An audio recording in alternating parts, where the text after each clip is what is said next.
Mas hoje, Deus quer dizer algo a você que muda tudo. Em Isaías, ele mesmo declarou com a própria boca: porque os meus pensamentos não são os vossos pensamentos, nem os vossos caminhos os meus caminhos. E depois acrescentou: assim como os céus são mais altos do que a terra, assim os meus caminhos são mais altos do que os vossos caminhos. Deus está dizendo a você que a razão pela qual você não entende o que vive é porque Ele opera em uma dimensão que a sua mente não pode alcançar. Não é que a sua vida não tenha lógica, é que a lógica de Deus é infinitamente maior que a sua. Hoje você vai descobrir por que nada do que você viveu foi acaso. Nem a dor, nem a espera, nem as portas fechadas, nem as pessoas que feriram você. Tudo tem um propósito que você ainda não pode ver, mas que Deus desenhou antes mesmo de você nascer. Se você sente que esta mensagem chegou até você no momento exato, escreva nos comentários: confio no teu desenho, Senhor. Não são apenas palavras, é uma declaração de fé que o céu registra. Fique até o final. O que vem a seguir pode mudar a forma como você vê a sua vida para sempre. No Emero 1, sua mente busca padrões, mas Deus trabalha em mistérios. Há algo que a sua mente faz todos os dias, sem que você perceba. Busca explicações para tudo. Quando alguém te trata mal, você precisa de uma razão. Quando uma porta se fecha, você tenta entender o porquê. Quando perde algo, sua cabeça corre para buscar um padrão, uma causa, uma lógica que te acalme. E quando a vida não te entrega esse padrão, quando a única coisa que você vê é caos e peças que não se encaixam, é aí que a angústia começa. A pergunta sem resposta se transforma em um ruído permanente, como um zumbido interno que não te deixa respirar em paz. E eu não te julgo por isso. É humano. Sua mente foi criada para te proteger e quando não entende o que está acontecendo, ativa um alarme silencioso. Algo está errado, preciso de uma explicação. Por isso você fica dando voltas no mesmo pensamento. Por isso a ideia volta quando você está sozinho, quando se deita, quando tenta se concentrar. Não é fraqueza, é a sua mente tentando encontrar segurança e uma resposta. O problema é que há temporadas na sua vida que não trazem explicação humana. E isso não significa que não tenham sentido. Significa que o sentido está escondido, trabalhando no invisível. E aqui vem uma verdade que pode te confrontar, mas também pode te curar. Às vezes, essa necessidade compulsiva de entender tudo é uma forma de controle disfarçada de lógica. Você não faz isso porque seja mau. Faz porque está cansado de se sentir vulnerável. Mas Deus não se move no ritmo da sua ansiedade. Deus não te deve explicações. Deus te oferece algo superior, sua presença no meio do inexplicável. Porque existe uma paz que não nasce de compreender, mas de confiar. Escute o que o céu declara e deixe que esta palavra coloque ordem dentro de você. Isaías 55, 8-9 diz: porque os meus pensamentos não são os vossos pensamentos, nem os vossos caminhos os meus caminhos, diz o Senhor. Assim como os céus são mais altos do que a terra, assim são os meus caminhos mais altos do que os vossos caminhos, e os meus pensamentos mais do que os vossos pensamentos. Isso não é uma repreensão, é um convite. Não é que a sua vida não tenha lógica, é que a lógica de Deus opera em uma dimensão que a sua mente finita não pode alcançar. A distância entre os seus pensamentos e os de Deus não se mede em passos. Mede-se entre a terra e o céu. Veja o que você tem feito, tentando medir um oceano com um copo. Você tentou colocar o plano de Deus dentro da sua cabeça, e ele não cabe. Não porque você seja tolo, não porque a sua fé seja pequena, mas porque o que Deus está fazendo na sua história é tão grande que a sua mente atual não tem estrutura para processar. E isso, mesmo que hoje doa, também é um sinal de que existe um plano maior que você, um arquiteto que vê o que você não vê e que não improvisa com a sua vida. Jó foi um homem justo e, mesmo assim, perdeu o que amava. E o mais forte da sua história não é apenas a dor, mas que ele nunca recebeu a resposta que sua mente pedia. Ele não recebeu o porquê, mas recebeu algo infinitamente maior, a revelação do quem. Quando Deus se revelou a ele, as perguntas perderam a urgência, e Jó disse uma frase que pode mudar a maneira como você lê a sua própria vida. Jó 42:3 declara: "Por isso falei do que não entendia, coisas maravilhosas demais para mim, que eu não compreendia." Percebe? Ele não disse coisas horríveis, disse maravilhosas. O que hoje você não entende pode ser exatamente o mais maravilhoso que Deus está construindo em você. Imagine que você está dentro de um labirinto gigante, mas as paredes são de vidro. Você vê fragmentos do lado de fora, um brilho de luz, uma sombra, uma cor que você não consegue nomear. Você caminha e encontra becos sem saída, se frustra, bate na parede, pergunta por que aquela curva era necessária. Mas se pudesse se elevar e olhar de cima, veria que cada volta, cada desvio que pareceu absurdo, na verdade estava te aproximando da saída. Deus vê o seu labirinto de cima. Deus vê o mapa completo. E mesmo que você só veja corredores confusos, Ele está guiando seus passos em cada curva que você não entende. Então hoje, em vez de lutar contra o que você não entende, você vai fazer algo diferente. Esta noite, antes de dormir, pegue aquela pergunta que rouba a sua paz, aquele porquê, que você repete como se fosse uma oração sem resposta, e troque por uma declaração de fé. Diga em voz alta, mesmo que o seu coração trema: Deus, eu não preciso entender, eu preciso confiar em Ti. E quando sua mente quiser voltar ao controle, repita a mesma coisa com calma. O que você não entende não te destrói, o que você não confia sim. Hoje Deus te diz: meu filho, minha filha, pare de lutar contra aquilo que você não pode compreender. Minhas mãos são maiores do que a sua confusão. Eu não te devo respostas, eu te dou a minha presença, e isso é infinitamente mais valioso do que qualquer explicação. Descanse. A sua história tem um arquiteto, e esse arquiteto sou eu. E quando chegar o momento, você verá que nada foi por acaso. Mas talvez agora você esteja se perguntando algo ainda mais profundo. Tudo bem, Deus tem um plano, mas o que acontece com a dor que eu não escolhi? O que acontece com aquilo que me feriu sem que eu tivesse feito nada? É exatamente isso que vamos descobrir juntos no próximo passo. Número 2. A dor que Voká não escolheu tem uma direção, que Voká não imagina. Existem dores que você não escolheu. Você não assinou nenhum contrato. Não levantou a mão para pedir essa doença, essa traição, essa perda, essa mudança que tirou o chão debaixo dos seus pés. Chegou sem aviso, sem lógica, sem justiça aparente. E muitas vezes, o pior não foi o golpe, mas o depois, a solidão de sentir que ninguém compreende o quão profundo isso atingiu você. Essa dor não se cura com frases rápidas. Essa dor precisa de uma verdade maior do que o consolo humano hoje. Porque aqui está a tensão. Você quer fazer o bem, quer agradar a Deus, e mesmo assim a dor chega.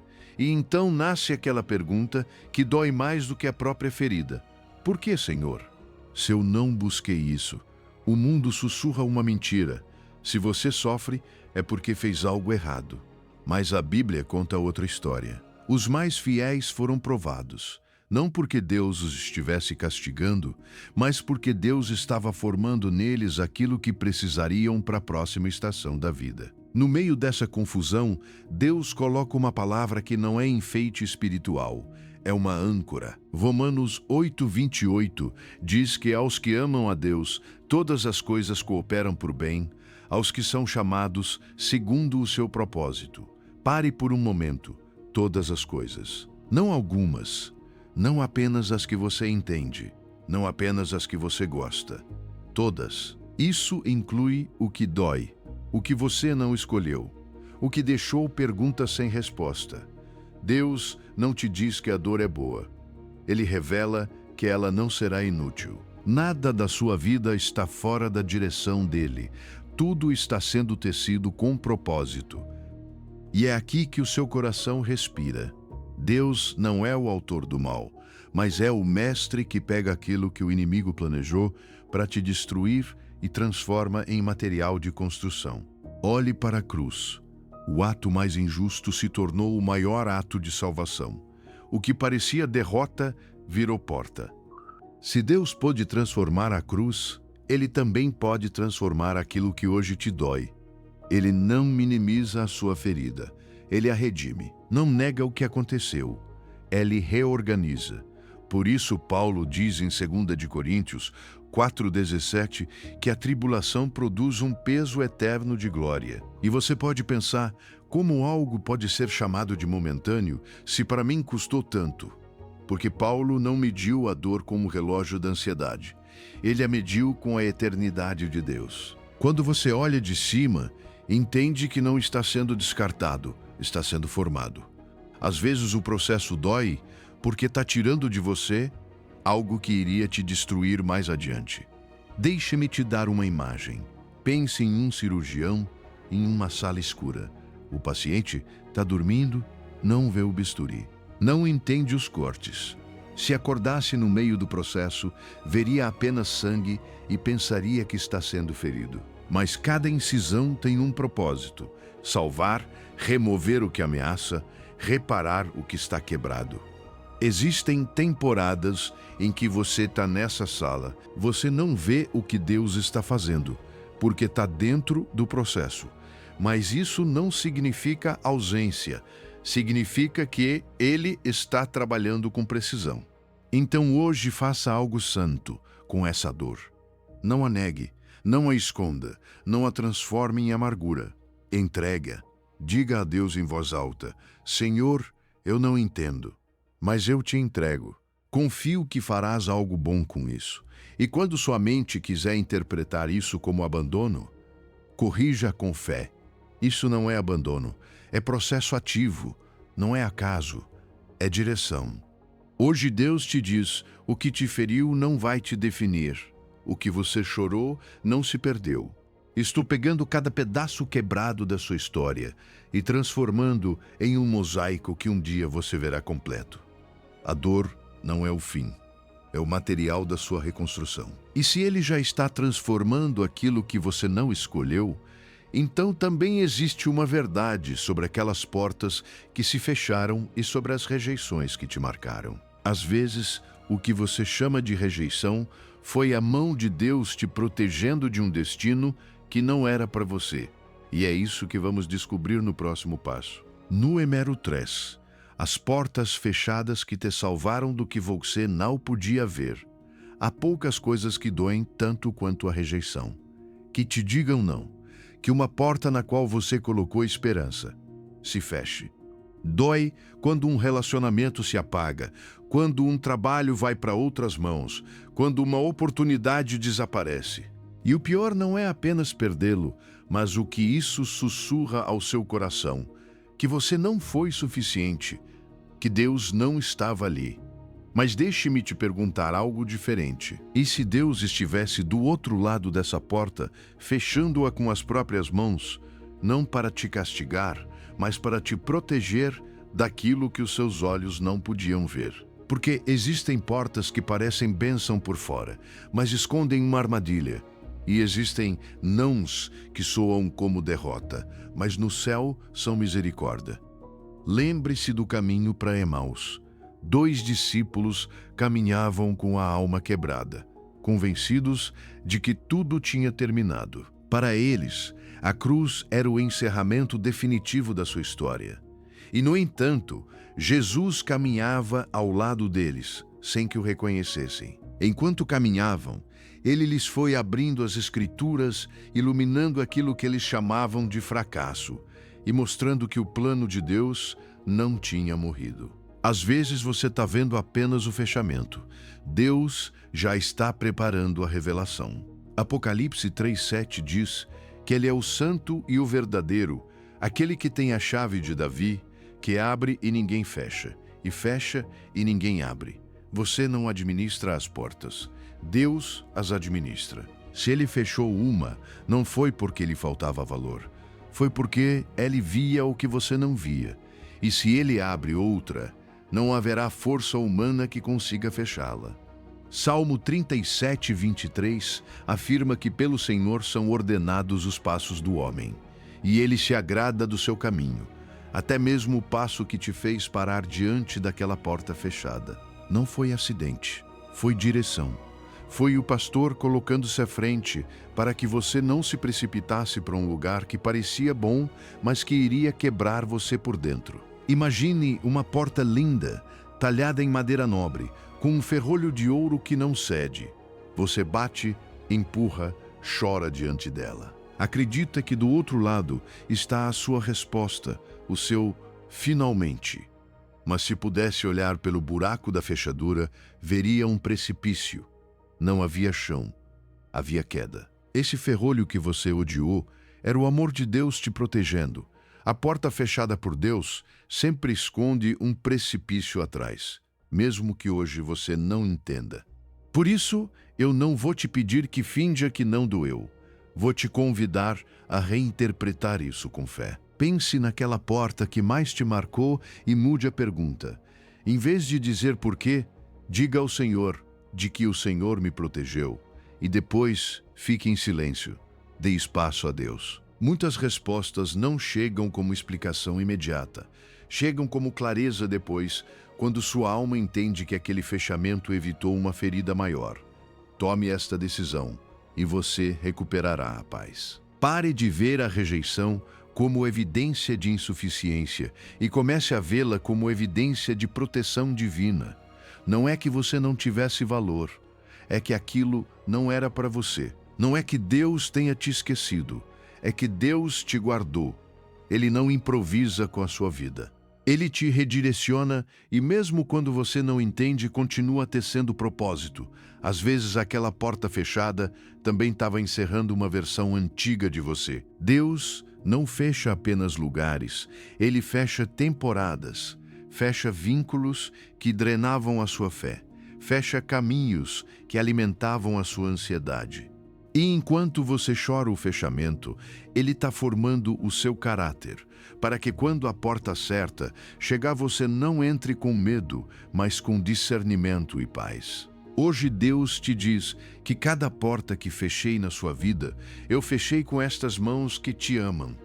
Eu não estava negando o seu futuro, estava te guardando para um infinitamente melhor. Confie em mim, o que vem é maior do que aquilo que você deixou para trás.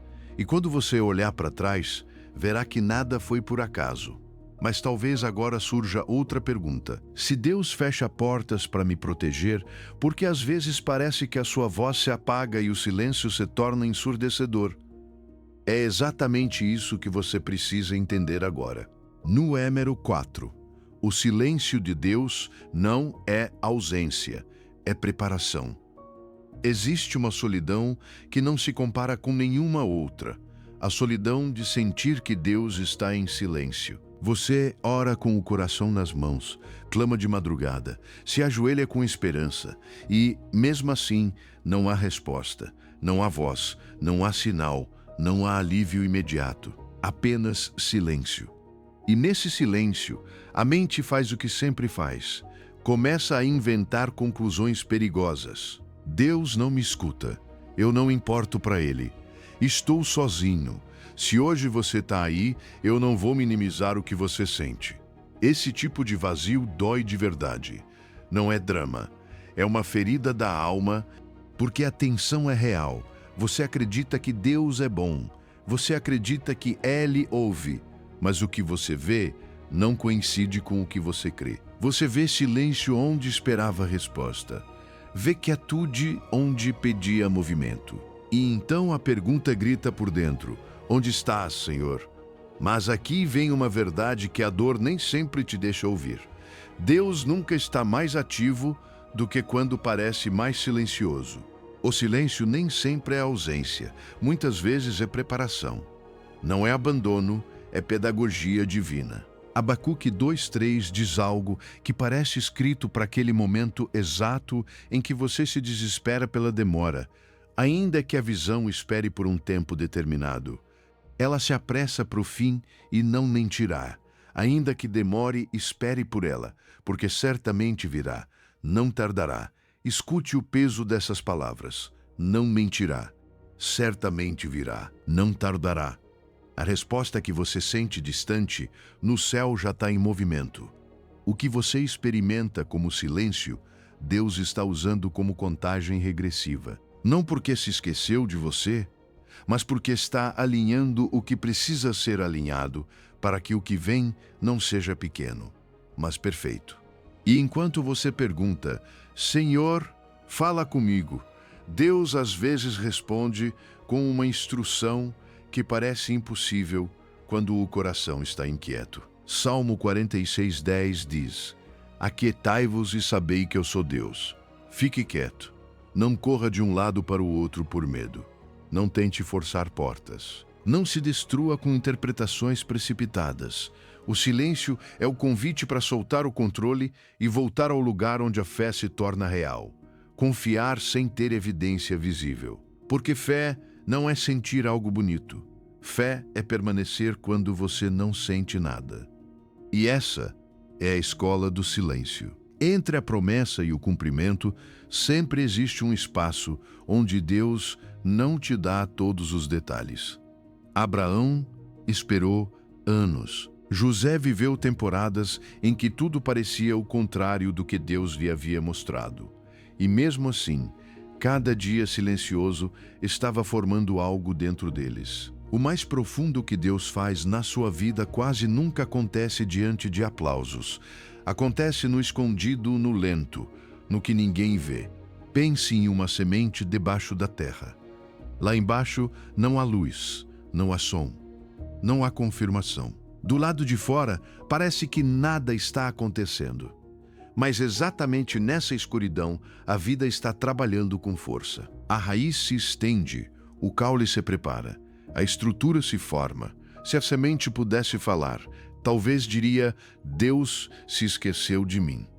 Mas a verdade é que o silêncio era o terreno da sua preparação. Da mesma forma, existem temporadas em que Deus te guarda no profundo para te fortalecer, para te curar, para te amadurecer, para que quando você sair, não seja mais a mesma pessoa frágil de antes, mas alguém capaz de sustentar aquilo que está por vir. Deixe-me te dar uma imagem que o seu coração possa sentir. Você está em uma sala insonorizada, onde nenhum som entra.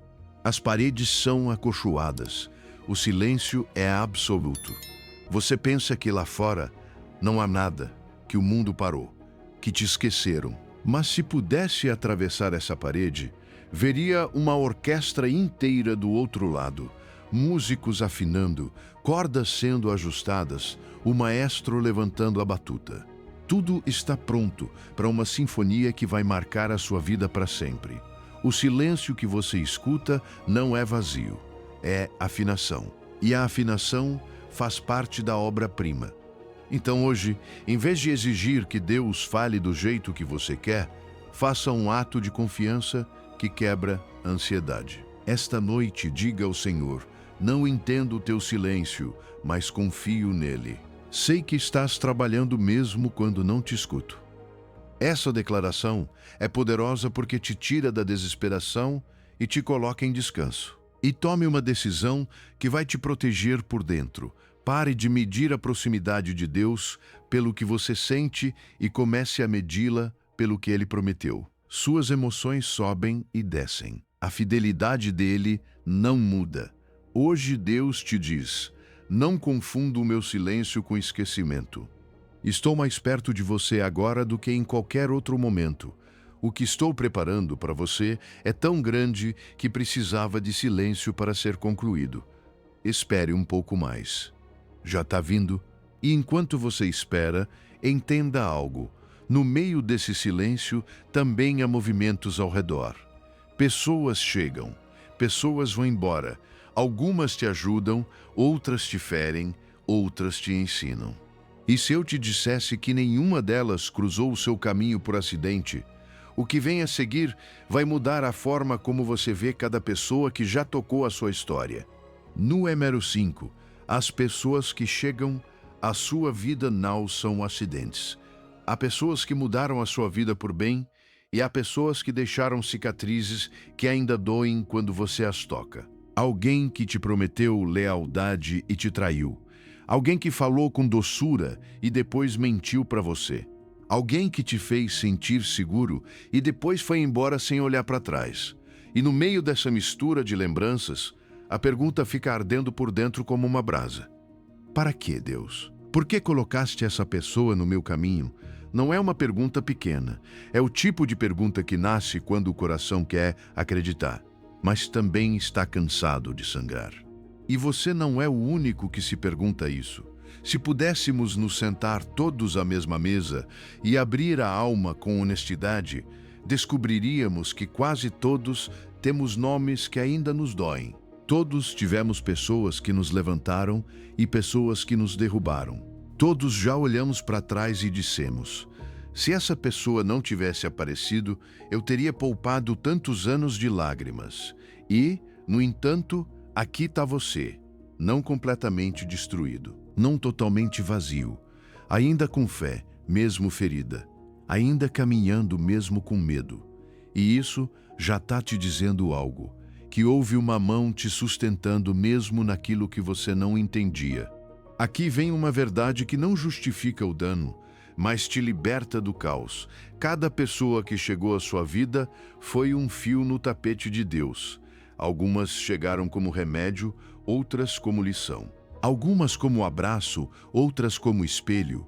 Algumas como porta, outras como prova. Não porque Deus celebre a sua dor, mas porque Deus é tão soberano que pode pegar até as decisões injustas dos outros e transformá-las em formação para o seu destino. O que a sua mente chama de acidente, o céu chama de processo. Olhe para a história de Ruth. Ruth 2:3 diz que ela foi recolher espigas e aconteceu que aquela parte do campo pertencia a Boaz. Essa palavra, aconteceu, soa como acaso. Ruth não tinha mapa, não tinha contatos, não tinha garantias. Só tinha fome, dor e um passo de obediência. Mas esse aconteceu era a mão invisível de Deus organizando a história. E esse relacionamento que parecia coincidência acabou sendo parte da linhagem que conduziria a Davi e, através dessa linhagem, a Jesus. Uma casualidade se tornou a genealogia do Salvador. Se percebe? Deus pode usar um encontro simples para abrir um futuro eterno. E se Deus pode fazer isso com uma história também, pode fazer com a sua. Provérbios 16:9 diz que o coração do homem planeja o seu caminho, mas o Senhor dirige os seus passos. Você planejou com quem caminhar. Você confiou, você se entregou. Mas Deus, mesmo quando você não sabia, estava dirigindo os seus passos. Até mesmo por caminhos onde você encontrou pessoas que não te trataram bem. Não porque Ele quisesse a sua ferida, mas porque Ele sabia o que essa ferida despertaria em você. Discernimento, força, limites, maturidade, dependência de Deus, e não da aprovação humana.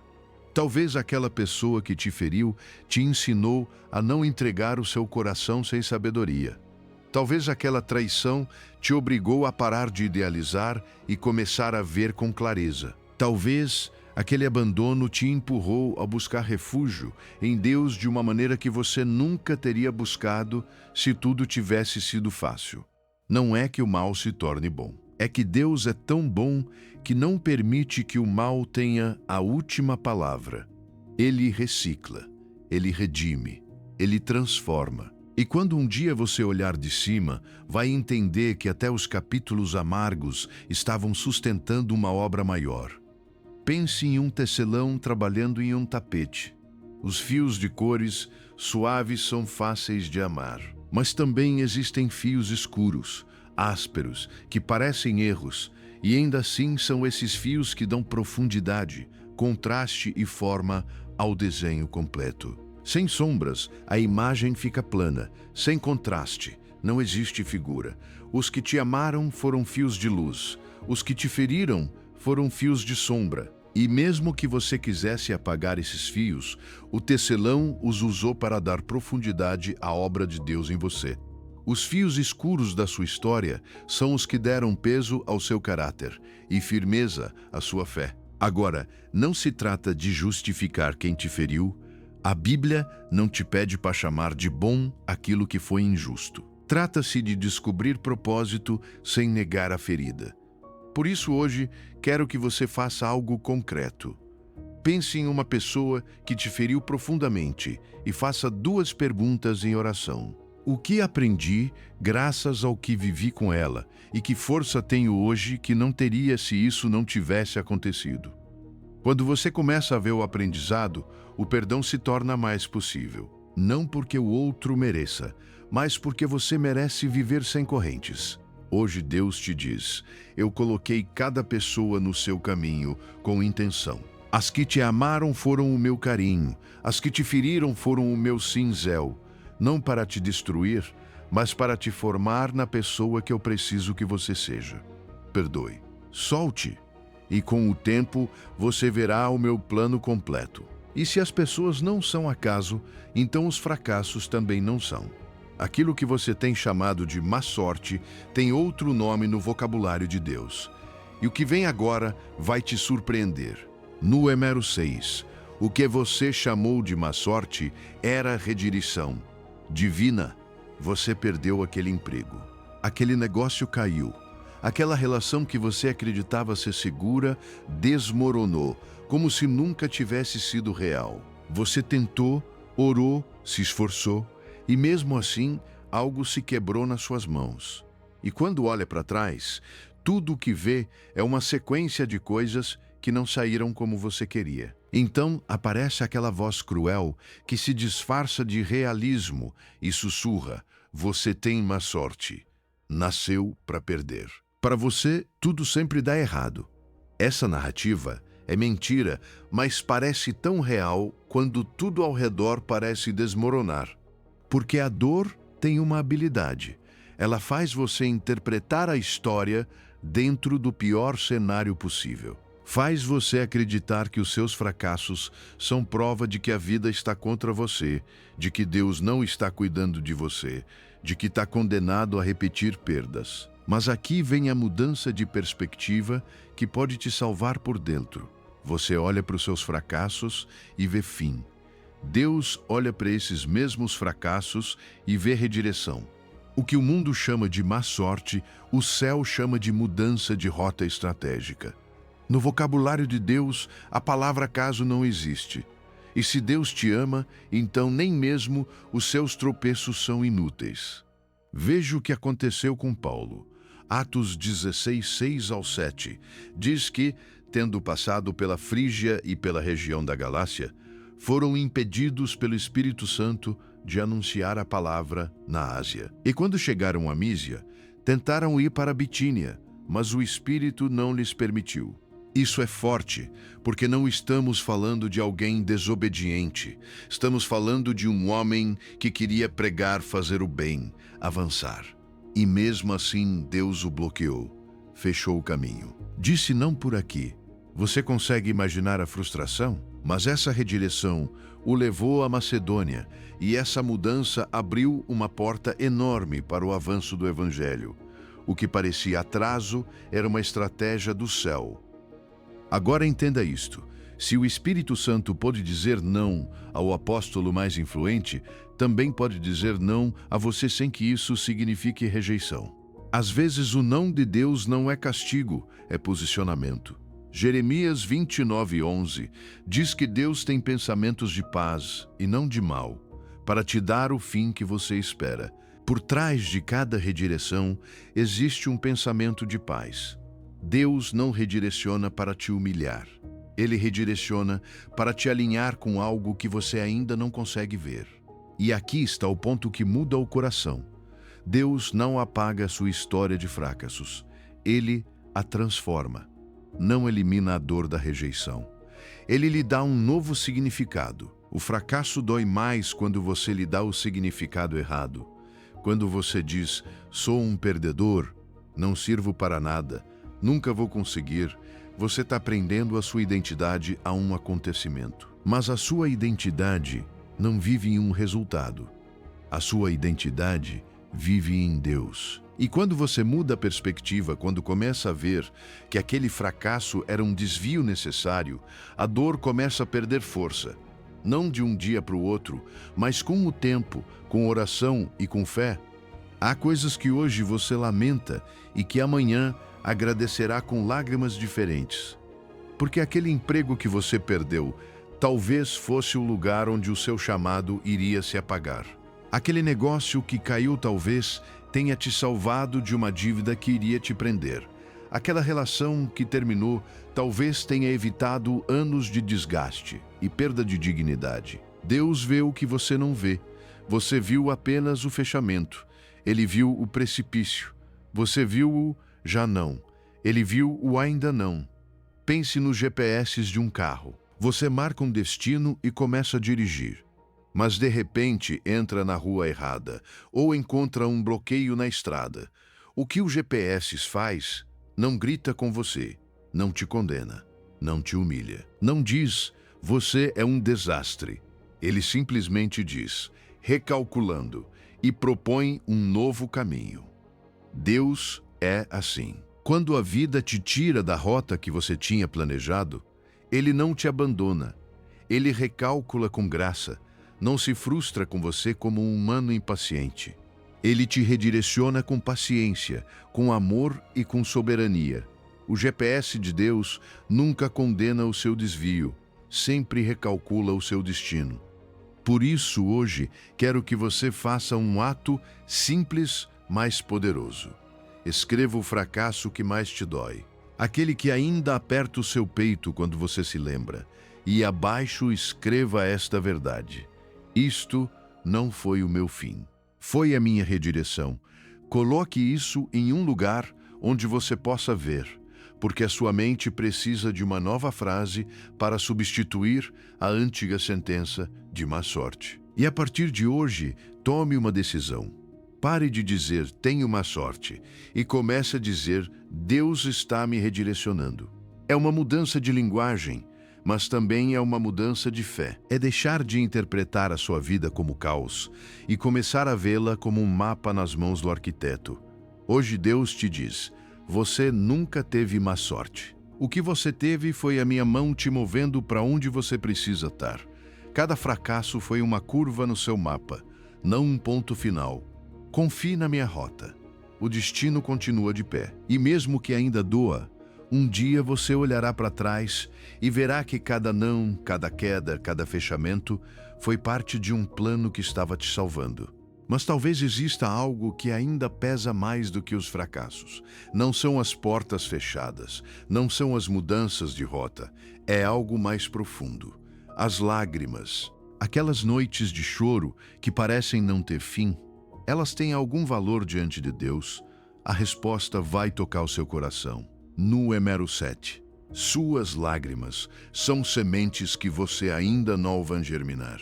Você já chorou em silêncio para que ninguém te veja. Já apertou o travesseiro na madrugada para que o choro não acorde ninguém. Já enxugou suas lágrimas antes de sair para o mundo, porque aprendeu que as pessoas não sabem o que fazer com a sua dor e você já não quer ser um peso. E chega um momento em que você chora tanto que começa a se perguntar se as suas orações servem para alguma coisa, se Deus realmente está olhando, se todo esse desabafo está se perdendo no ar. Se hoje você está nesse lugar, escute isto com calma. Está tudo bem não estar bem. O seu choro não é fraqueza. O seu choro tem uma direção que você ainda não consegue ver. O mundo te ensinou que chorar é perder, que o forte não chora, que se você chora é porque falta fé. Mas a Bíblia não fala assim. A Bíblia mostra que o choro diante de Deus não é fracasso, é uma oração que não precisa de palavras. Existem lágrimas que dizem mais do que 1000 frases bem construídas. Existem dores tão profundas que a língua não consegue descrevê-las, e mesmo assim o céu as entende. Quando o seu coração se derrama diante do Senhor, você não está retrocedendo, está entregando o que há de mais verdadeiro em você. E essa honestidade, quando é oferecida em fé, se transforma em algo ativo. Não é apenas emoção, é semeadura. Por isso quero que você guarde esta imagem na sua mente. Existe um frasco de Deus onde cada lágrima sua tem nome. Salmo 56:8 diz, com uma ternura que toca o coração: conta tuas minhas aflições, põe as minhas lágrimas no teu odre. Não estão elas no teu livro. Deus não apenas te vê chorar. Deus conta, Deus registra, Deus recolhe, não como alguém que acumula tristeza, mas como quem declara que nada do que você sofreu foi desperdício. Nenhuma lágrima caiu no vazio. Nenhuma se perdeu como se não importasse. Cada uma teve testemunha. E essa testemunha é o Deus que não improvisa. Agora, eu sei que a sua mente pode dizer: e de que adianta chorar tanto? Aqui vem a metáfora que pode reorganizar o seu coração. Existem poços onde a água não está na superfície. Você olha e tudo o que vê é terra seca. E se não entende o processo, desiste rápido. Mas existe um tipo de poço chamado poço artesiano. A água está escondida, mas quando você chega ao nível certo, ela jorra com uma força que não se esgota. Para chegar ali, você precisa cavar. Bate na rocha, se enche de poeira, passam dias sem ver uma gota. Suas lágrimas são esse cavar. Esse cansaço, essas noites, essa pressão por dentro, não são o fim, são perfuração. Você está chegando ao nível onde Deus fará brotar algo que não depende da sua força. O mundo diz, se você chora, perdeu. Mas Deus diz, se você chora em fé, você semeou. Salmo 126, 5-6 declara isso como uma lei espiritual. Os que semeiam com lágrimas, colherão com alegria. Aquele que sai andando e chorando enquanto semeia a preciosa semente, voltará com alegria, trazendo os seus feixes. Veja a honestidade do versículo. Não diz que todo o processo é fácil. Diz que você vai andando e chorando. Caminha com um nó na garganta, continua mesmo quando dói. Mas também diz que você voltará com alegria, trazendo os seus feixes. Isso significa que o seu choro não é o capítulo final, é a temporada de semeadura. A colheita virá. E talvez o mais forte de tudo seja isto: o Senhor não se incomoda com seu choro. Às vezes pensamos que precisamos nos apresentar bem diante de Deus, como se tivéssemos que fingir estabilidade para que Ele nos ouça. Não. Deus prefere a sua verdade à sua atuação. Quando você chora diante dele, não está demonstrando falta de fé, está mostrando dependência. Está dizendo, sem palavras: Senhor, eu não consigo carregar isso sozinho. E esse lugar, o lugar da rendição, é onde Deus começa a trabalhar com mais profundidade, porque você já não está tentando controlar o processo com a sua própria força. Então hoje, se você sente vontade de chorar, não se segure, mas faça algo diferente. Antes que a primeira lágrima caia, diga ao Senhor: Senhor, recebe esta semente. Eu não entendo tudo, mas confio que trará colheita. Transforme o seu choro em oferta. Não é que a dor seja bonita, é que nas mãos de Deus a dor não fica sem propósito. Quando você entrega as suas lágrimas, deixa de vê-las como vergonha e começa a vê-las como um ato espiritual de semeadura. Hoje Deus te diz: eu vi cada lágrima que você derramou em segredo. Nenhuma caiu em vão. Eu as tenho guardadas, contadas, e cada uma produzirá fruto. O seu choro não me incomoda. Ele toca o meu coração. E aquilo que você semeou com dor, você colherá com uma alegria que vai te deixar sem palavras. Cada lágrima em fé é uma semente que Deus nunca deixará sem colheita. E se as suas lágrimas são sementes, então a espera não é tempo perdido. É tempo de gestação. Mas a espera tem um mistério que poucos compreendem. E é exatamente isso que Deus quer revelar a você agora. Número 8. A espera não é castigo. É a oficina onde Deus te forma. Existe um cansaço que não vem de fazer muito, mas de esperar demais. Aquele cansaço de sentir que a sua vida está em pausa, como se tudo estivesse parado enquanto o mundo avança sem você. Você olha ao redor e vê outros recebendo aquilo que você pediu, celebrando aquilo que você sonhou, caminhando por portas que para você se fecharam. E dentro de você nasce uma pergunta que dói. Senhor, até quando? Porque não é apenas esperar, é não entender por que você está esperando. E aqui vem uma verdade que pode mudar a maneira como você respira nesta temporada. A espera não é o problema, é a solução disfarçada. Não porque seja agradável, mas porque é necessária. A espera te incomoda porque o seu coração quer resultados, mas Deus está formando raízes. Você está pedindo fruto e Deus está trabalhando na estrutura. E quando você não entende isso, a espera parece castigo. Mas quando entende, a espera se transforma em oficina. Tiago 1,4 diz: mas tenha a paciência a sua obra completa, para que sejais perfeitos e íntegros, sem que vos falte coisa alguma. Veja como diz, a paciência tem uma obra, não é um tempo morto. Não é um vazio. É uma obra ativa que está acontecendo em você. E o objetivo não é te torturar. O objetivo é te completar. Existem coisas que só se desenvolvem quando você não pode acelerar o processo. Existem forças que não nascem no conforto, nascem na demora. A espera não tira de você. Ela te completa porque Deus está removendo carências internas que você nem sabia que tinha, mas que seriam perigosas se Ele te entregasse hoje aquilo que está por vir. A grande ideia é esta, e quero que você aguarde como uma âncora. Deus nunca te faz esperar por crueldade. Ele te faz esperar porque o que Ele preparou exige uma versão de você que ainda está sendo construída. Se Ele te desse hoje o que você pediu, talvez você se perderia dentro daquilo que tanto deseja. Às vezes o que pedimos é bom, mas ainda não somos estáveis para sustentar. E Deus não pensa apenas em te dar algo. Ele pensa em te preservar quando você tiver. Isaías 40:31 confirma isso com uma promessa que parece impossível quando você está cansado. Mas os que esperam no Senhor renovarão as suas forças. Subirão com asas como águias. Correrão e não se cansarão. Caminharão e não se fatigarão. Observe que não diz os que entendem tudo, diz os que esperam.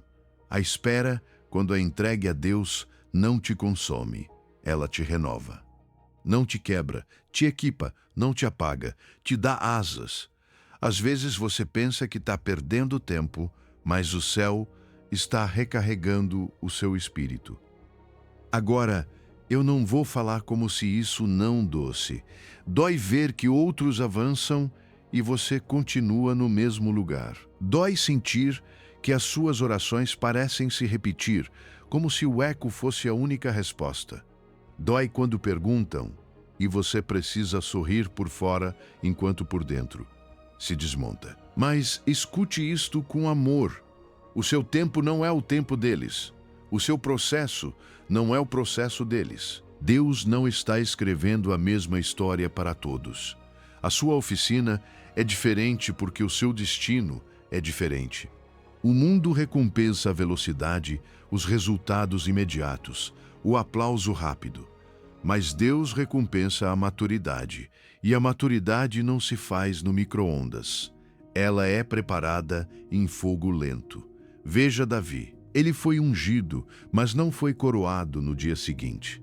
Houve cavernas, houve perseguição.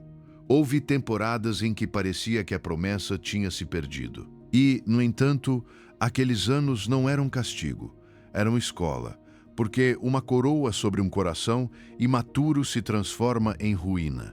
Deus esperou até que o homem coincidisse com o peso da missão. Pense no oleiro com o barro gira e as mãos pressionam. Você só sente a pressão, você só sente que está sendo apertado, moldado, que coisas estão sendo tiradas de você. Mas essa pressão está tirando bolhas de ar que você não vê.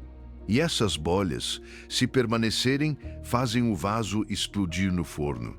A espera é a mão do oleiro, removendo aquilo que faria você quebrar na próxima temporada. Cada dia que você espera, Deus está removendo algo que parecia pequeno, mas que teria sido fatal quando chegasse o fogo da responsabilidade. Então hoje faça um ato simples, mas poderoso. Se você está esperando, pare de medir a sua vida com o relógio da impaciência. Meça-a com o calendário da formação. Sente-se por um momento e escreva, com honestidade, 3 coisas que você aprendeu durante esta espera que não teria aprendido de outra maneira.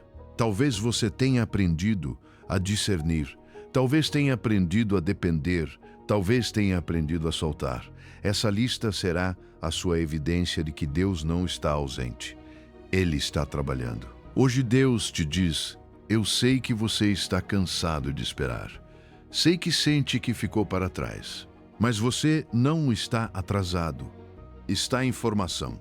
O que estou preparando para você precisa do tempo que estou tomando. E quando terminar, aquilo que você receberá será tão estável, tão saudável, tão completo, que você entenderá por que precisei te levar por esta oficina. E enquanto você espera, talvez pense que este é o pior capítulo da sua vida, como se nada pudesse ser mais difícil do que isso.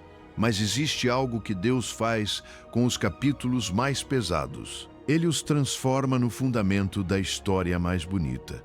E é isso que você precisa ouvir agora. No Êmero 9, o que hoje parece o seu pior capítulo será o seu maior testemunho.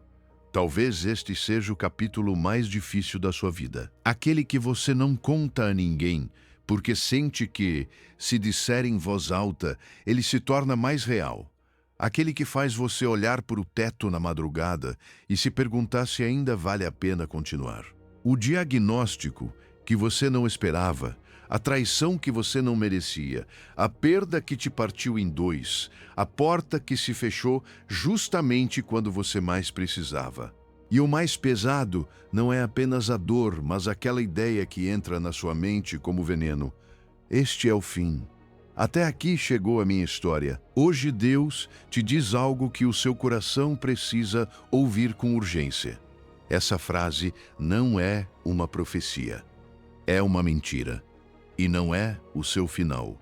O mundo esconde os seus fracassos, os maquilha, os enterra, os transforma em vergonha. Mas o reino de Deus funciona ao contrário. Pega aquilo que parecia derrota e transforma em testemunho. Ninguém inspira a partir de uma vida impecável. As pessoas são levantadas por histórias de quem atravessou o fogo e foi sustentado pela graça. Pense na cruz. Para os olhos humanos, foi o pior capítulo, o momento em que parecia que tudo havia se quebrado para sempre. No entanto, 3 dias depois, o que parecia perda se transformou em vitória, o que parecia silêncio se tornou ressurreição, e o que parecia fim foi o começo da eternidade. Assim Deus trabalha, assim Ele transforma os capítulos. Salmo 35 nos lembra uma verdade que quebra o desespero. O choro pode durar uma noite, mas a alegria vem pela manhã. Essa é a matemática do céu. A escuridão tem limite, e esse limite é colocado pelo Deus que te ama. Talvez hoje você não tenha forças para sorrir, mas a sua manhã já está a caminho. Você não está andando em círculos, está caminhando em processo. Este capítulo não é uma parede, é um corredor. E mesmo que agora você não entenda o porquê, o arquiteto entende o projeto completo e não comete erros. Mesmo quando a sua mente grita perguntas, o seu espírito pode descansar nisto. Deus não improvisa com você. Deixe-me te dar uma imagem para que a sua mente respire. As fotografias antigas não eram reveladas com luz, eram reveladas em um quarto completamente escuro. O fotógrafo entrava onde não havia janelas, mergulhava o papel em produtos químicos e esperava com paciência. Se alguém acendesse a luz antes do tempo, a imagem se estragava, se arruinava, se perdia. A escuridão não era o inimigo da fotografia, era a sua condição necessária. Assim está a sua vida agora. Este capítulo, que você chama de O Pior, é o quarto escuro onde Deus está revelando uma imagem que só a paciência pode revelar. Se Deus te desse todas as respostas de uma vez, se acendesse a luz antes do tempo, a sua alma não suportaria o processo que está formando o seu caráter. Não porque Deus seja cruel, mas porque Ele está sendo perfeito. A escuridão não significa abandono. Às vezes significa trabalho invisível. Olhe para Pedro. Ele teve um capítulo que lhe trouxe vergonha. Negou Jesus e depois chorou amargamente, convencido de que tudo havia terminado para ele. Mas o Senhor não o descartou por causa da sua pior página. Ele o buscou, o restaurou e o reposicionou. A graça não apenas perdoa, ela também reconstrói. Aquele homem que se sentiu um fracasso terminou falando com autoridade. E muitos despertaram para a fé. Você percebe o padrão. Deus transforma o seu quebrantamento em compaixão e a sua vergonha em mensagem. O que hoje te humilha, amanhã será a prova do que Deus pode fazer quando alguém se rende de verdade. E Jesus afirmou em João 16:20, a sua tristeza não apenas irá embora, ela será transformada. Ele não disse que a sua dor seria ignorada, disse que seria transformada.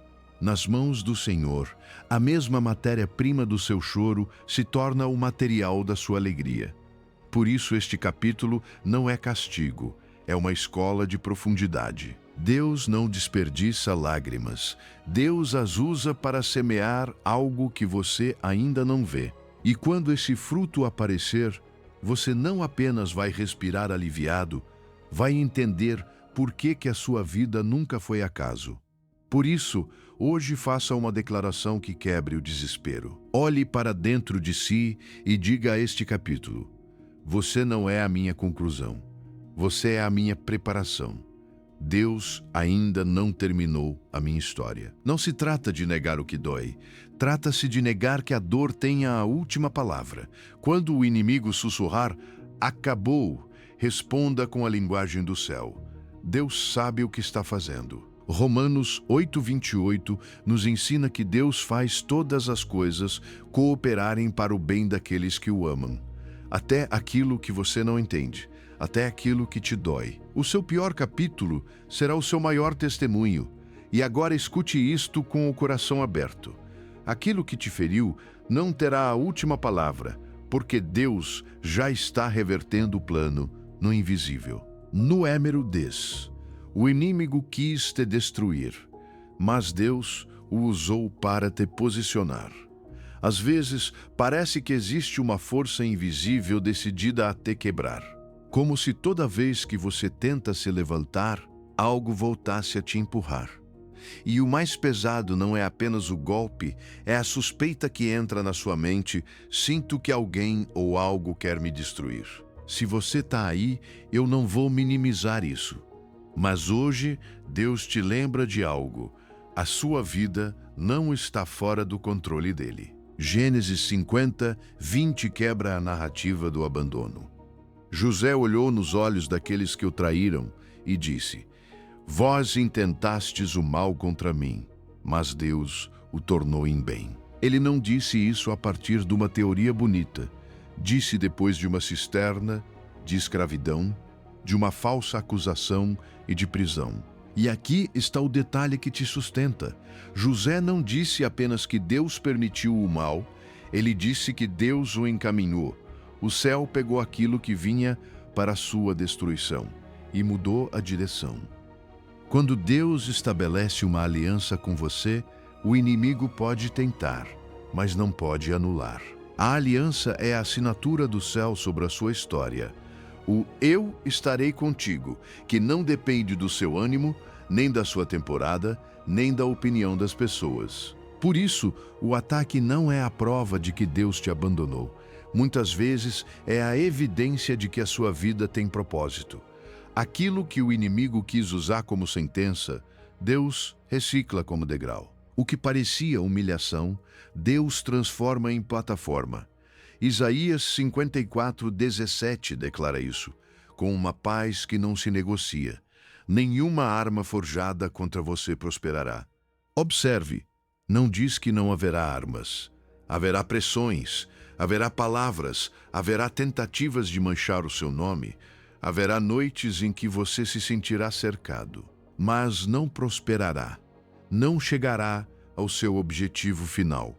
Porque o objetivo do inimigo não é apenas te ferir, é deformar a sua identidade, fazer você acreditar que nasceu para perder, que Deus se esqueceu, que a sua história terminou. Eu sei que você pode olhar ao redor e pensar que a injustiça vence. Às vezes, parece que quem te feriu continua tranquilo, como se não existisse justiça. Mas você está vendo apenas uma parte do quadro. A Bíblia está cheia de capítulos em que o inimigo celebrou cedo demais. Amã preparou uma armadilha para Mardoqueu e terminou preso naquilo que construiu. Daniel foi lançado aos leões e amanheceu vivo. 3 jovens foram lançados ao fogo e saíram sem cheiro de fumaça. O inimigo pensa que está cavando a sua cova, mas Deus usa esse buraco como fundamento. O inimigo pensa que está te quebrando, mas Deus está te forjando. O que você chama de ataque, Deus chama de formação. O que você chama de perda, Deus chama de reposicionamento. E quando você entende isso, para de lutar por explicação e começa a descansar na direção. Imagine um ferreiro em sua oficina. O metal está em brasa sobre a bigorna. O martelo desce uma e outra vez. Saltam faíscas, o barulho assusta, o golpe dói. Se você fosse esse metal, diria, estão me destruindo. Mas o ferreiro sabe exatamente o que está fazendo. Cada golpe dá forma, fio e resistência. Assim também, Deus governa até mesmo o processo que o inimigo tentou manipular. Hoje a sua resposta importa, não a partir da soberba, mas a partir da fé. Diga, mesmo que em voz baixa, aquilo que foi planejado para me destruir, Deus usou para me posicionar. Nenhuma arma forjada contra mim prosperará. A minha vida tem propósito e tome uma decisão interior. Pare de viver reagindo ao ataque e comece a viver firmado na aliança. A paz não chega quando você entende tudo. Ela chega quando você confia em quem entende tudo e escute como se Deus falasse perto de você. Não tenha medo. Eu sou o seu escudo, o seu defensor e o seu juiz. Aquilo que planejaram para te afundar, eu já transformei em plataforma. Aquilo que cavaram como a sua cova, eu usei como seus fundamentos. Agora vem o essencial. Não se trata apenas de Deus lutar por você. Trata-se de você soltar o controle e deixar que a mão dele te leve exatamente para onde você precisa estar. No Emero 11, solte o controle. Aquilo que você não pode manejar já está nas mãos certas. Existe um cansaço que não se cura com dormir. Você se deita e o corpo descansa, mas a mente continua correndo como se tivesse que sustentar o mundo inteiro. É o cansaço de carregar aquilo que não te corresponde, de revisar 1000 vezes a mesma decisão, de antecipar cada cenário por medo de que algo se quebre, de apertar os punhos por dentro porque sente que, se soltar, tudo desmorona. E eu te entendo, porque esse tipo de controle parece responsabilidade, mas na verdade é uma prisão elegante. Um peso na alma disfarçado de eu consigo com tudo. E aqui vem algo que talvez te confronte com amor. O controle não te deu paz, apenas te deu a ilusão de segurança. E essa ilusão custa muito caro. Rouba o seu presente, rouba a sua alegria, rouba a sua fé simples. Porque o controle sussurra. Se você não cuidar disso, ninguém cuidará. Mas Deus te diz outra coisa: se você me entregar, finalmente vai descansar. Existe um alívio sagrado em parar de fingir que consegue carregar tudo. Não porque você seja fraco, mas porque é humano, e o humano se quebra quando tenta ocupar o lugar de Deus. O próprio Jesus, no momento mais intenso de pressão, quando a cruz estava diante dele, não levantou uma bandeira de controle. Levantou uma oração de rendição. Disse, em essência, que a vontade do Pai era melhor do que o seu próprio desejo de evitar a dor. Se o Filho de Deus soltou o controle para abraçar o propósito, por que você se agarra como se tudo dependesse de você? Não é uma pergunta para te culpar, é uma porta para te libertar. Provérbios 19:21 diz com uma clareza que organiza o seu interior: muitos são os planos no coração do homem, mas o conselho do Senhor permanecerá. Você pode fazer 1000 planos, pode encher a mente de estratégias, pode construir mapas para não se sentir vulnerável. Mas no fim do dia, o que permanece não é a sua agenda, é o conselho de Deus. E a ansiedade nasce quando você tenta sustentar com as suas mãos aquilo que só pode ser sustentado pelas mãos do Pai. Por isso, Jesus fala de forma tão direta em Mateus 6,34. Não vos preocupeis com o dia de amanhã. Basta a cada dia o seu próprio mal. Isso não é uma frase bonita para colocar em uma xícara. É uma chave. Jesus não está dizendo não planeje. Está dizendo não se afogue no amanhã. Porque o amanhã não te pertence. O amanhã tem o seu próprio Deus. E quando você tenta carregar hoje o peso de amanhã, termina vivendo uma vida 2 vezes mais pesada, sem necessidade. O controle é uma ilusão que te faz acreditar que você é mais forte, quando na verdade só te deixa mais tenso. Você nunca controlou quem te feriu, não controlou aquela demissão, não controlou aquela doença, não controlou aquela porta fechada. E mesmo assim, aqui está você, de pé. Não por causa do seu controle, mas pela graça que te sustentou em dias em que nem você sabia como iria continuar. Soltar não é se render à passividade. Soltar é transferir a responsabilidade para aquele que pode carregar o universo inteiro sem se quebrar. Isso é fé prática. Isso é descanso verdadeiro. Imagine um trapezista no ar, lá em cima, com as mãos suadas, segurando uma barra. Ele vê a outra barra à frente, vê o próximo passo, o próximo movimento. Mas existe um instante inevitável. Para avançar, ele precisa soltar a barra antiga. Há um segundo em que não há apoio, não há controle, não há rede visível. Apenas ar. Esse instante é assustador, mas é a única forma de chegar ao novo. Assim se sente confiar. Soltar o controle é o seu salto. E os braços de Deus não chegam atrasados. Chegam com precisão milimétrica, mesmo que a sua emoção diga o contrário. Faça isso hoje como um ato simples. Coloque a sua mão sobre o peito. Respire devagar. E diga ao Senhor, com sinceridade, eu te entrego aquilo que não posso controlar. Meus resultados, meus relacionamentos, meu futuro, meus medos, coloco tudo nas tuas mãos, porque as tuas mãos são as mãos certas. E dê a si mesmo um pequeno ritmo de graça, alguns minutos por dia em que você decide não resolver nada, não empurrar nada, não forçar nada, apenas confiar. Porque quando você solta, algo lindo acontece. Você começa a caminhar sem ver o mapa completo. E ali, exatamente ali, Deus conecta os pontos. Nada na sua vida é acaso. Até mesmo esse aprendizado de soltar faz parte do propósito que você ainda não compreendia. Número 12. Deus conecta os pontos para trás. Você só precisa caminhar para frente. E se o problema não for que você não tem clareza, mas que está exigindo de si mesmo uma clareza que Deus nunca prometeu dar de uma só vez? Existe uma ansiedade muito humana que aparece quando você quer ter certeza total antes de se mover. Você quer sinais perfeitos, confirmações irrefutáveis, um caminho completamente iluminado, porque pensa que assim vai se sentir seguro. Mas a fé não funciona como uma estrada com luzes acesas até o final. A fé funciona como uma lâmpada na mão. Ilumina o suficiente para o próximo passo, não para controlar toda a rota. Hebreus 11:8 diz isso sem suavizar. Pela fé, Abraão, quando foi chamado, obedeceu, indo para um lugar que havia de receber por herança, e saiu sem saber para onde ia.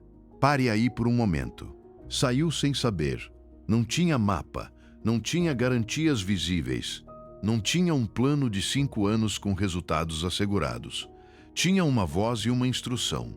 E isso foi suficiente. Deus não lhe explicou todo o destino. Deu-lhe um passo.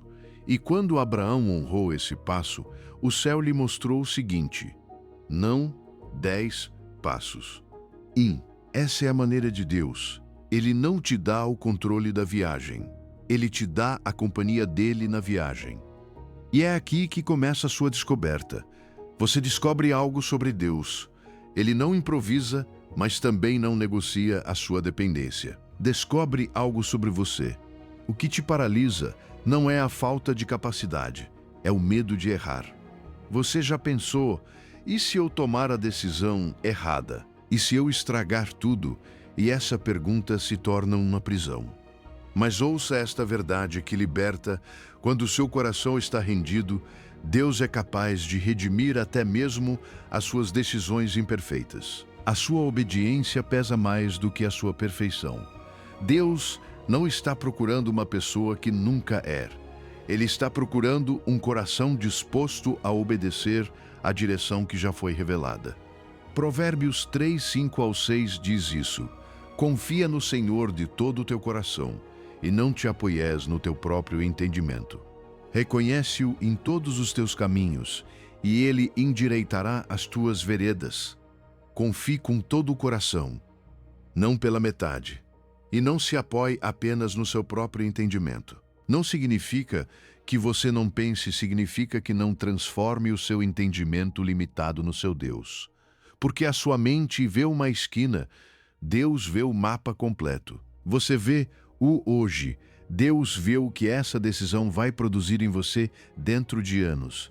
Quando você o reconhece em seus caminhos, ele endireita as suas veredas. Não diz que nunca haverá curvas, diz que ele as endireita. Ele sabe como conduzir você. O mundo exige clareza para se mover, mas a fé se move justamente onde a clareza termina. Se você pudesse ver todo o caminho, não precisaria de fé. E Deus desenhou a vida espiritual para que a fé seja o seu motor, não a sua visão. Por isso, muitas vezes, Ele vai pedir que você caminhe com o coração tremendo, mas com o olhar firme. Não firme no resultado, firme nele. E mesmo que hoje você sinta que as suas decisões são pontos soltos, Deus está conectando esses pontos para trás. Você nem sempre verá o fio no momento. Vai entender depois, quando olhar para trás e dizer: agora eu vejo, isso estava me guiando. Imagine um mosaico visto de perto. Você aproxima o rosto e só distingue fragmentos, pedaços de cores, bordas irregulares, peças que parecem não se encaixar. De tão perto que está, tudo parece caos. Mas quando você se afasta, aparece a imagem completa, bela e intencional. Assim está você agora, perto demais do seu processo. Está vivendo a partir do fragmento. Deus, porém, vê da distância perfeita, o que você chama de confusão. Ele chama de composição. O que você chama de atraso, Ele chama de alinhamento.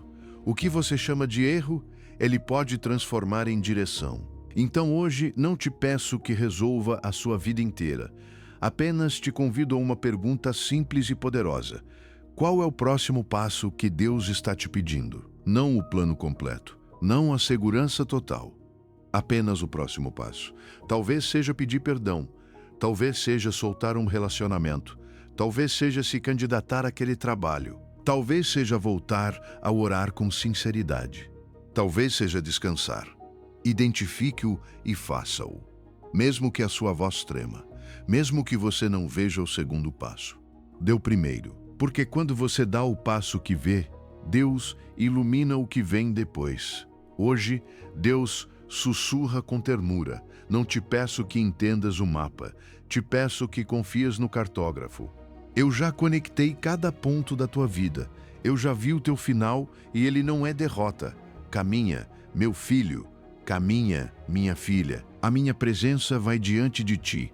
E quando você olhar para trás, vai entender por que fechei portas, por que te movi de lugares, por que te salvei de caminhos que você pensava serem necessários. Dê o passo que você vê. Deus iluminará o próximo. E se esse passo te levar a um lugar que você não esperava, como o deserto, não pense que é abandono. Às vezes, o deserto é o lugar onde Deus fala mais claramente. E esse segredo é o que vem a seguir. Número 13. O deserto não é desvio. É rota obrigatória para a tua terra prometida. Há temporadas em que você olha para dentro de si e tudo parece seco. Você ora, mas a oração parece não ter eco. Lê a palavra, mas não sente o fogo como antes. Levanta-se, cumpre suas tarefas, continua caminhando, e mesmo assim por dentro existe uma sensação de areia, de vazio, de distância. Então surge a pergunta que dói: será que me desviei? Deus se cansou de mim? Estou pagando por algo. Mas escute isto com calma. O deserto não é um desvio.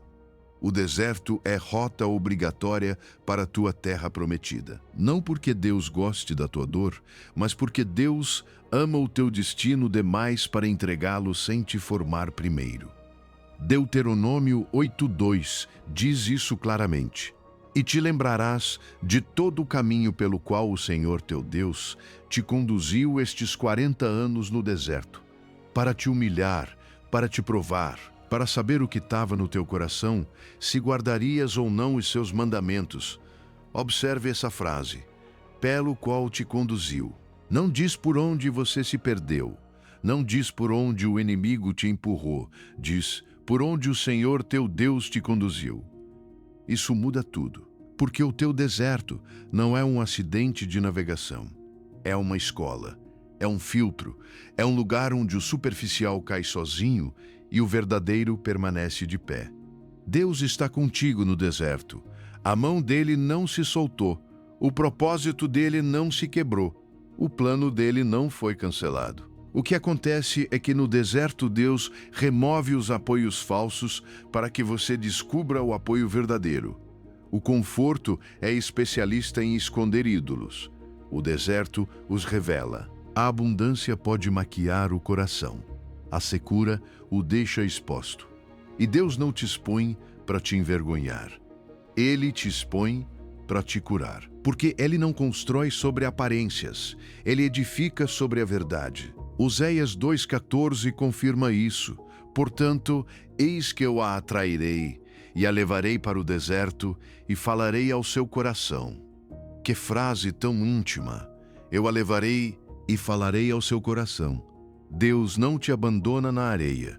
Deus te conduz à areia quando precisa da tua atenção completa. Porque no barulho da vida, você pode confundir a voz de Deus com as suas urgências, com os seus medos, com as vozes de outras pessoas. Mas no deserto, quando as distrações se apagam, a voz do Pai se torna clara, direta e pessoal. O deserto dói sim, mas também limpa o canal por onde Deus fala contigo. E aqui aparece a tensão que te confunde. Você já tem promessa, mas ainda não vê fruto. Já tem salvação, mas ainda sente secura. Já sabe que Deus é bom, mas o dia a dia ainda pesa. Essa mistura é real. Você não está exagerando, não está errado por sentir isso. É o já e ainda não da vida espiritual. Deus já te chamou, já te sustentou, já te prometeu. Mas você ainda está em processo, ainda está sendo formado. Ainda está aprendendo a confiar sem depender de sensações. E isso, mesmo que não pareça, é maturidade. É normal cansar do deserto. A tua fé não é fraca porque você está exausto. A tua fé é real porque continua caminhando apesar do cansaço. O deserto não mede se você tem fé quando tudo está bem. Mede se a tua fé continua respirando quando nada parece bem. E cada dia em que você avança com lágrimas, com dúvidas, com o coração pesado, mas sem desistir, é um dia que o céu registra como vitória. Porque o inimigo não teme as tuas emoções, ele teme a tua perseverança. Teme que você continue obedecendo, mesmo sem aplausos ou sinais. Israel caminhou anos no deserto, porque a terra prometida não era apenas um lugar. Era uma responsabilidade. Canaã exigia um povo treinado em dependência total. Por isso, o maná era diário. Não mensal, não anual, diário. Deus ensinou o povo a viver com um hoje sustentado por Ele. E o próprio Jesus foi levado ao deserto pelo Espírito. Se o Filho de Deus não evitou o deserto, por que te surpreenderia que Deus use o deserto contigo? Há coisas que não se aprendem no oásis: identidade, humildade, obediência, discernimento, força interior. O deserto remove aquilo que você não pode levar para a próxima temporada. Pense na poda de inverno. Uma árvore frutífera no inverno parece morta. Ramos cortados, tronco exposto, silêncio, frio, e alguém que não entende diria: destruíram a árvore. Mas o agricultor sabe o que está fazendo. Essa poda concentra a energia, fortalece a raiz e prepara a primavera. Sem poda, a árvore se dispersa e produz pouco. Com poda, produz melhor. O teu deserto parece perda, mas muitas vezes é poda. Deus está cortando o que te distrai, o que te enfraquece, o que te faria quebrar quando o peso da bênção chegar.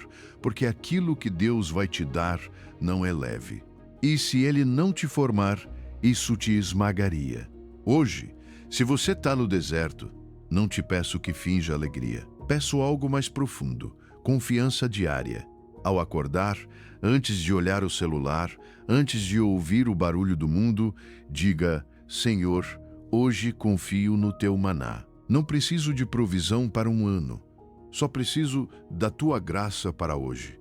Isso é paciência ativa, isso é fé madura, isso é caminhar sem mapa, mas com presença. Hoje Deus te diz: o deserto em que você está caminhando não é o teu destino final. É a tua sala de preparação. Estou limpando o teu coração para que possas sustentar a tua terra prometida. Aguenta só mais um pouco. A areia não será eterna. O deserto não é a tua casa. É o corredor que leva a tua promessa. E se o deserto é rota para o propósito, então o teu propósito não depende das condições do caminho.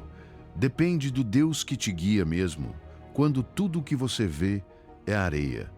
Número 14. O teu propósito não depende das tuas circunstâncias.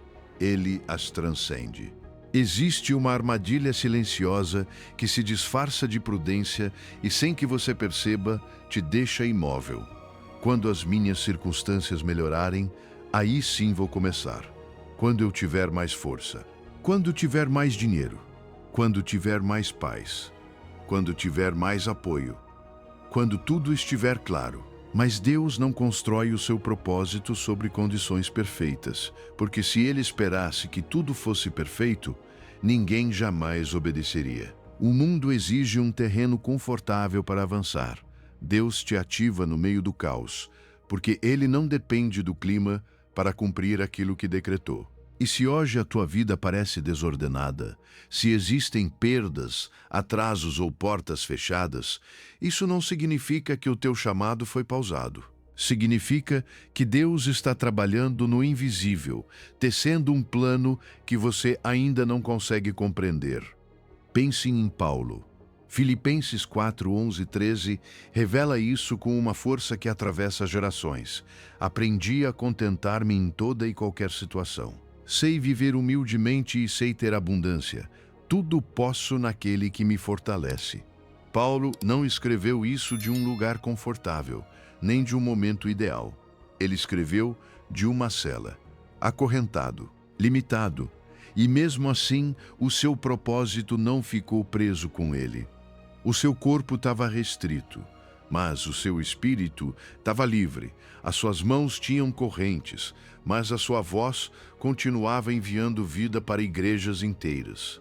As tuas circunstâncias podem apertar a tua agenda, mas não podem cancelar aquilo que Deus sustenta. Quando Cristo é a tua fonte, a falta não te define, a pressão não te detém, a escuridão não te apaga.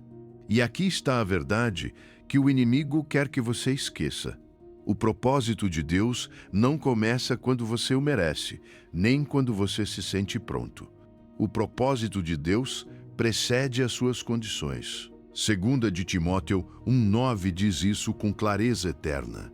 Deus nos salvou e nos chamou com santa vocação, não segundo as nossas obras, mas segundo o seu próprio propósito e a graça que nos foi dada em Cristo Jesus antes dos tempos eternos, antes da tua história complicada, antes da tua ferida, antes do teu erro, antes da tua escassez. O teu chamado foi decidido na eternidade.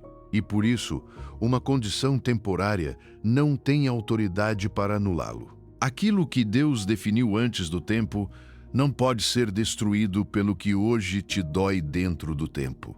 Talvez você diga, sim, mas a minha realidade é dura, e eu entendo. Existem temporadas em que olhamos para o que temos e parece insuficiente. Existem dias em que até a fé parece cansada. Existem situações em que tudo parece te empurrar para adiar. Ainda não posso, mas escute isto com ternura e firmeza.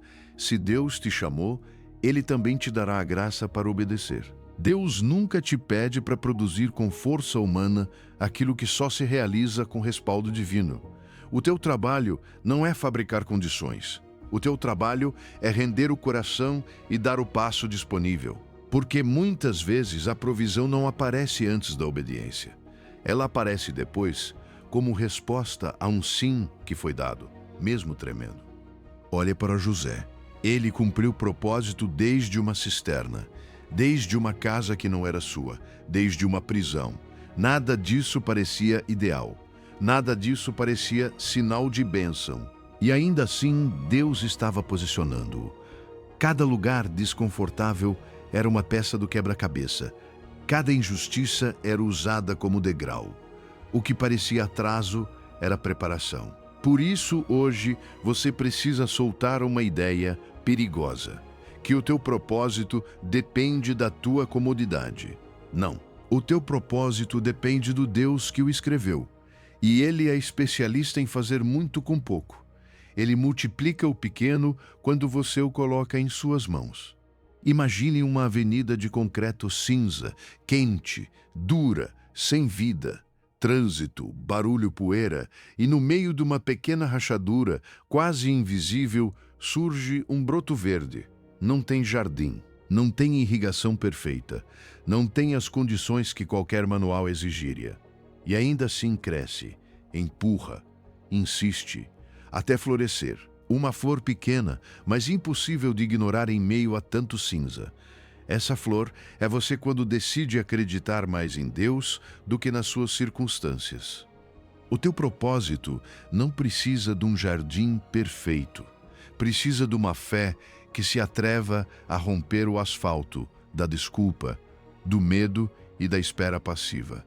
Então hoje, não te peço que faça 10 coisas. Peço apenas uma obediência concreta.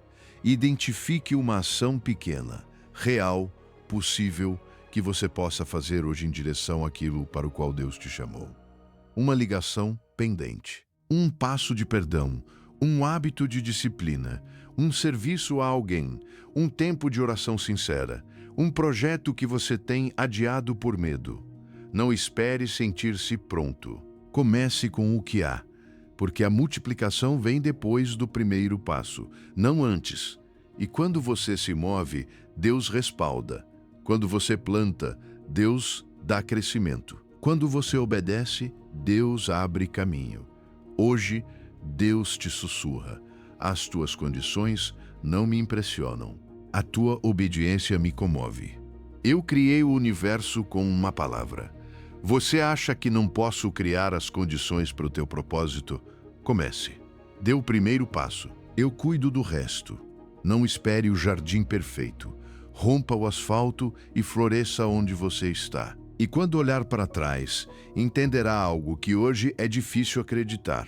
Nada na tua vida foi acaso, nem mesmo o lugar onde você se sentia limitado. Porque Deus estava usando essa mesma rachadura para fazer nascer o teu propósito. Número 15. Hoje, neste instante, Deus está trabalhando naquilo que você ainda não vê. Quero que você guarde esta verdade como se fosse uma faísca acesa dentro do seu peito, porque existem dias em que a única coisa que te mantém de pé é saber que o céu não está em silêncio. Jesus disse isso com uma autoridade que não deixa espaço para dúvida. Em João 5,17, está escrito que ele respondeu: Meu Pai trabalha até agora, e eu trabalho. Até agora, neste instante, não quando você sentir, não quando você entender. Agora mesmo, enquanto você respira, enquanto a sua mente corre com perguntas, enquanto o seu coração tenta se manter firme, o Pai trabalha e o Filho trabalha, e trabalham a seu favor. Eu sei que às vezes você sente o contrário, sente que nada acontece, que a sua vida ficou em pausa, que as suas orações batem no teto, que os seus esforços não mudam a história, mas escute isto com calma. A ausência de evidência não é evidência de ausência. Existem processos que não fazem barulho, mas mudam destinos. Existem portas que Deus está fechando sem que você perceba, porque se abrissem agora, quebrariam você por dentro. Existem encontros que Ele está alinhando, conversas que Ele está preparando, tempos que Ele está ordenando. E você apenas vê o atraso, sem perceber a proteção escondida dentro desse atraso. Porque você está caminhando pela fé. E isso significa que a sua vida não depende daquilo que os seus olhos conseguem comprovar. 2 Coríntios 5:7 diz isso com uma simplicidade profunda. Porque andamos por fé e não por vista. A fé não é negar o que dói. É reconhecer que o visível não é toda a realidade. O invisível também pesa, também sustenta, também dirige. E Deus trabalha muito mais no invisível do que no evidente. Às vezes, a obra maior acontece onde não há aplausos, onde ninguém vê, onde nem mesmo você consegue interpretá-la ainda.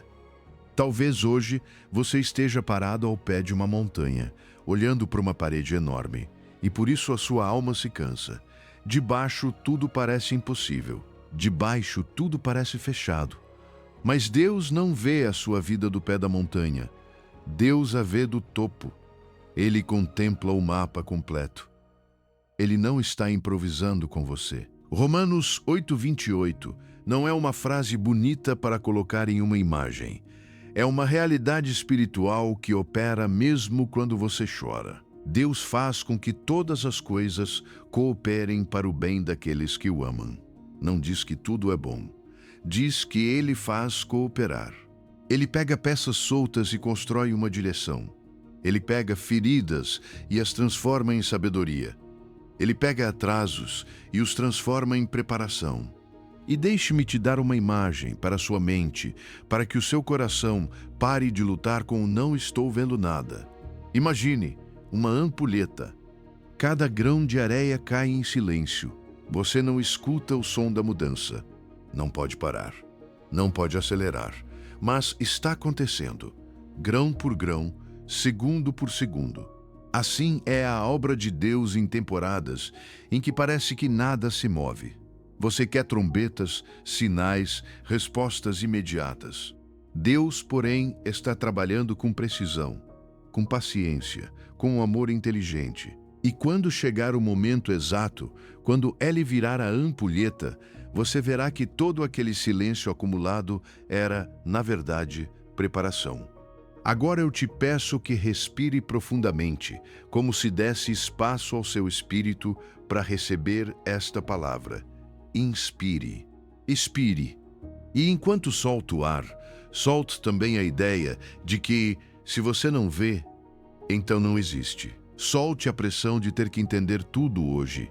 Deus não te pede que adivinhe o final. Ele te pede que confie no caráter dele. E se hoje você se sente frágil, lembre-se de que a sua fragilidade não cancela a fidelidade dele. Ele não se assusta com as suas dúvidas. Ele não se ofende com o seu cansaço. Ele não te abandona quando você não consegue se sustentar. Ele te sustenta. Existe uma promessa que sempre quebra a mentira do abandono. Em Salmo 121:4, está escrito que não dormitará, nem dormirá aquele que guarda Israel. Isso significa que o Deus que nunca dorme está acordado por você neste exato momento. Enquanto você descansa, Ele trabalha. Enquanto você chora, Ele recolhe as suas lágrimas. Enquanto você sente que tudo está parado, Ele está movendo coisas a seu favor em lugares onde você não tem acesso. Ele está preparando caminhos que você ainda não pisa. Ele está fortalecendo o seu interior para que você possa carregar a bênção sem se quebrar. Então hoje, quando chegar a noite, antes de fechar os olhos, faça uma declaração simples, íntima e poderosa. Diga mesmo que não tenha vontade. Diga mesmo que não sinta emoção. Diga porque a fé, às vezes, é uma decisão antes de ser uma sensação. Senhor, enquanto eu descanso, Tu trabalhas. Enquanto eu durmo, Tu teces o meu futuro. Eu confio no Teu plano, mesmo sem ver o quadro completo. E fique com esta frase como um selo final sobre a sua história. Aquilo que você não entende hoje, Deus já resolveu desde a eternidade. Caminhamos juntos por um percurso que tocou o mais profundo do seu coração. E antes de terminar, quero que você fique com 3 verdades que não pode soltar. Primeira, Deus tem um propósito por trás de cada coisa que você viveu, até mesmo aquelas que você ainda não entende. O seu trabalho não é decifrar o mapa. O seu trabalho é confiar em quem o desenhou. Segunda, aquilo que você interpretou como má sorte, como fracasso ou como rejeição, era redirecionamento divino. Cada dor foi material de construção, não de destruição. Terceira, neste exato momento, agora mesmo, enquanto você escuta minha voz, Deus está trabalhando na sua vida. Não amanhã, não quando tudo melhorar. Agora, o seu ateliê nunca fecha. Esta noite, antes de dormir, faça algo simples, mas poderoso. Feche os olhos, coloque a mão no peito e diga em voz alta: Deus, confio no teu plano. O que não entendo hoje, tu já resolveste desde a eternidade. Essa declaração vai semear paz, onde hoje existe confusão. Se esta mensagem trouxe alguma luz ao seu coração, compartilhe com alguém que hoje está perguntando por quê. Talvez esta seja a palavra que essa pessoa precisa ouvir. E se você ainda não se inscreveu, faça isso para continuar recebendo essas mensagens todas as semanas. Se você chegou até aqui, não foi por acaso. Foi propósito. A sua alma tinha fome desta palavra e Deus te trouxe até este momento porque tem algo específico para te dizer. Não desista. Aquilo que Ele preparou para você vale cada lágrima, cada espera e cada deserto. Hoje, declaro sobre a sua vida, nada na minha vida é acaso. Deus tem um propósito perfeito por trás de cada coisa que vivi, que vivo e que viverei. Confio no seu plano, mesmo quando não o entendo. Aquilo que você não entende hoje, Deus já resolveu desde a eternidade. Que o Deus de toda sabedoria abra os seus olhos para ver a sua mão, onde antes você só via caos. Que a paz que excede todo entendimento guarde o seu coração e a sua mente em Cristo Jesus. Amém.